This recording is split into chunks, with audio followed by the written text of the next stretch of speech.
Mkristo atabaki amesimama forever kama hata soma nini? Biblia. Ukitaka kukua kiimani lazima usome nini? Ndio maana unasikianga read your Bible, pray every day. Muislamu hawezi endelea bila kusoma nini? Qur'an. Na Mkenya hawezi endelea bila kusoma nini? Katiba. Niko na kitu fulani very simple. Juu kama tuanze hapa. Mkiamua hii ndio bunge yako. Mnataka tuanze hiyo kitu hapa? Niko na swali rahisi sana. Kwa kila swali unapata 100. Fungua bunge basi. Kwa kila swali panua bunge. Songa kidogo. Huyo jamaa simamia hapo. Huyo asimamia hapo.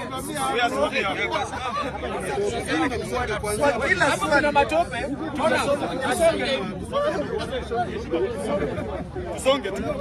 Fungua hapo. Msirudi ndani. Hapo simame tu. Hata kutoa bado. lakini tu Simamia hapo mwanzo. So tunasongesha na tunarudi pamoja. Ndio na shida. Wewe panua kidogo.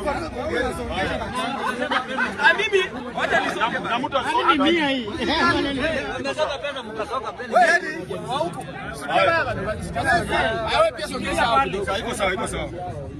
Tutafanya hiki, wacha tuipe jina. Tuipe jina kama gani? Wacha tuite hii kitu katiba na 100. Tuseme ilizaliwa wapi? Eldoret. Hii project ilianza wapi? Eldoret. Kwa kila swali yenye nitakuuliza ya katiba, ukipata na kupea 100. Najua hapa ni nyumbani. Kila swali ukipata unakula 200. Jua hapa ni nyumbani.